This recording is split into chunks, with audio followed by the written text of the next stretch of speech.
കാത്തിരിപ്പുകൾക്കൊടുവിൽ ധനുഷ് ചിത്രം കുബേര അങ്ങനെ തിയേറ്ററുകളിലെത്തിയിരിക്കുകയാണ്. ധനുഷിനൊപ്പം നാഗാർജുനയും രശ്മിക മന്ദാനയുമാണ് ചിത്രത്തിൽ പ്രധാന വേഷങ്ങളിലെത്തിയത്. പാൻ ഇന്ത്യൻ ചിത്രമായാണ് കുബേര തിയേറ്ററുകളിൽ എത്തിയത്. തെലുങ്ക്, തമിഴ്, കന്നഡ, ഹിന്ദി, മലയാളം എന്നീ ഭാഷകളിൽ ചിത്രം പുറത്തിറങ്ങി. ഇപ്പോഴിതാ ചിത്രത്തിലെ പ്രധാന താരങ്ങളുടെ പ്രതിഫലം സംബന്ധിച്ചുള്ള റിപ്പോർട്ടുകളാണ് പുറത്തുവരുന്നത്. 120 കോടി ബജറ്റിലാണ് ചിത്രം ഒരുക്കിയതെന്നാണ് അറിയാൻ സാധിക്കുന്നത്. കുബേരയ്ക്ക് UA സർട്ടിഫിക്കറ്റ് ആയിരുന്നു ലഭിച്ചത്. ആകെ ദൈർഘ്യം 181 മിനിറ്റാണ്. മികച്ച പ്രതികരണമാണ് ചിത്രത്തിന് എല്ലാ ഭാഷകളിൽ നിന്നും ലഭിക്കുന്നത്. അതായത് ധനുഷ് വീണ്ടും ഞെട്ടിച്ചുവെന്നാണ് ചിത്രം കണ്ടവർ അഭിപ്രായപ്പെടുന്നത്. ധനുഷിന്റെ വൺമാൻ ഷോയാണ് ചിത്രമെന്നും ചിലർ അഭിപ്രായപ്പെടുന്നുണ്ട്. ചിത്രത്തിന്റെ പശ്ചാത്തല സംഗീതത്തെയും ധനുഷ് ചിത്രം കണ്ട ചിലർ പ്രശംസിക്കുമ്പോൾ മറ്റു ചിലർ നാഗാർജുനയുടെ യൂണിക് റോളിനെ കുറിച്ചും ഗംഭീര അഭിപ്രായങ്ങൾ പറയുന്നുണ്ട്.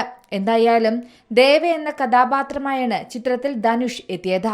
ചിത്രത്തിന്റെ ബജറ്റിന്റെ 36% ധനുഷ് പ്രതിഫലമായി കൈപ്പറ്റിയതെന്നാണ് കണക്കുകളും റിപ്പോർട്ടുകളും പറയുന്നത്. നിലവിൽ 30 കോടി രൂപയാണ് ചിത്രത്തിൽ അഭിനയിക്കുന്നതിനായി താരം വാങ്ങിയിരിക്കുന്നത്.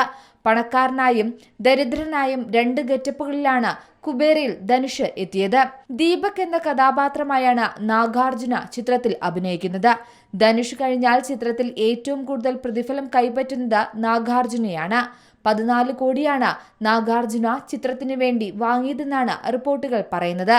അതേസമയം തെന്നിന്ത്യയിൽ ഏറ്റവും കൂടുതൽ പ്രതിഫലം വാങ്ങുന്ന നായികയായിട്ടുകൂടി രശ്മിക മന്ദാന ഈ ചിത്രത്തിനായി 5 കോടിയിൽ താഴെയാണ് ശമ്പളം വാങ്ങിയതെന്നാണ് റിപ്പോർട്ടുകൾ.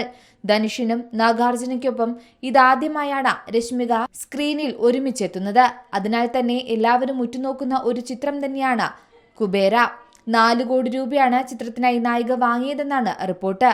പുഷ്പ 2വിനായി രശ്മിക 10 കോടിയായിരുന്നു കൈപ്പറ്റിയത്. Entertainment desk, Zee Malayalam news. ഏറ്റവും പുതിയ വാർത്തകളും വിശേഷങ്ങളും വിരൽ തുമ്പിലറിയാൻ സി മലയാളം ന്യൂസ് എല്ലാ ഡിജിറ്റൽ പ്ലാറ്റ്ഫോമുകളിലും ലഭ്യം.